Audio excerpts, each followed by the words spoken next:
ඔන්න අපි ගියා Centara Ceysands Resort and Spa hotel එකට.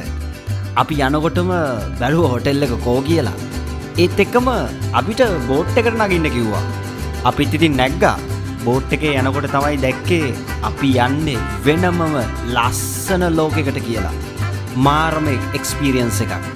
vehicle එක පාක් එකේ දාලා බෝට් එකකින් hotel එකට ගියපු first experience එක. අපි එනකොට ලස්සන ගෑල්ලාමෙක් ඇවිල්ලා අපිව පිළිගත්තා. ඉතින් booking එක දැම්මා. ඒත් එක්කම රසම රස welcome drink එකක් හම්බුණා. අපිත් ඉතින් නිකන් හිටියේ නෑ. hotel එක වටේම ඇවිද්දා. මාරම ලස්සනයි. හරියටම දූපතක තනි වුණා වගේ. එක පැත්තකින් මුහුද, එක පැත්තකින් ගඟ. පට්ට මාරම ලස්සනයි.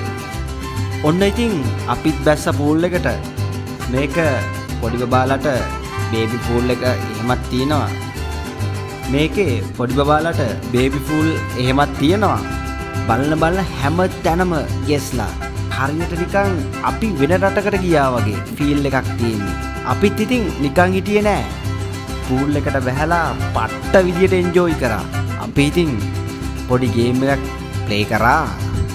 ඔන්න ඊට පස්සේ අපි ගියා දවසේ හොඳම සෙෂන් එකට. ඒ තමයි ලන්ච්. හොටෙල් එකේ ලන්ච් ටයිම් එක 12:03 ඉන්ටර්නැෂනල් බුෆේ එකක්. අපි ඉතින් නිකන් හිටියේ නෑ. අපි ගියා සුප් කෝනර් එකට. සුප් එකකින් පටන් ගත්තේ. ඇත්තටම මාරම රසයි. සුප් එක බොන්න ආස හිතෙනවා. ඒත් ඉතින් සුප් විතරක් බීලා හරියන්නේ නෑනේ. අපි ගියා මේන් බුෆේ එකට. ඇත්තටම යුරෝපියන් ඉඳලා ඒෂියන් ෆුඩ්ස් දිගටම තිබුණේ. ඒත් එක්කම සී ෆුඩ්ස් මාරයි. ඉස්සෝ, කකුලුවෝ, දැල්ලෝ, ෆිෂ් සැලඩ්ස් හැම දෙයක්ම. ඒ වගේමයි මීට්ස් වර්ග හැම දෙයක්ම. එකි මෙකි නොකි හැම දෙයක්ම තිබුණා.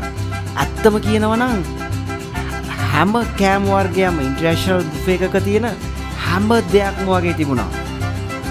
මම නම් ඉතින් දුන්න පහර ස්මෝක් බීෆ් ඉඳලා බීෆ් කරි හැම දෙයක්ම තිබුණා. අපි ඉතින් ලැජ්ජයි කියලා සැලුනේ නැහැ. තවත් හොඳටම සෙට් වෙච්ච කෑමක් තමයි pork ribs. ඒක නම් පට්ට.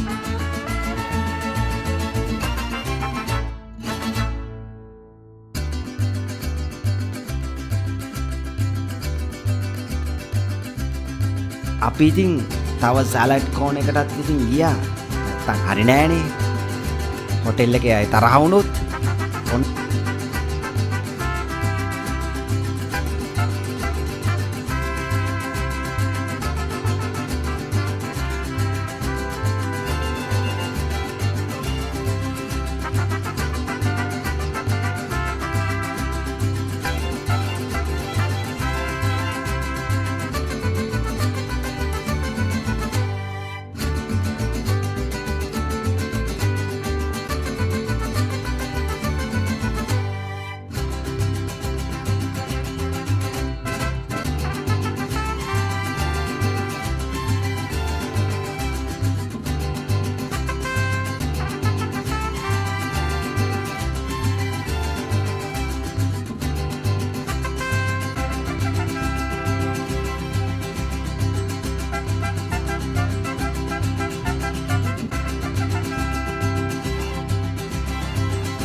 දැන් ඉතින් ඩෙසර්ට් ගන්න ගියා.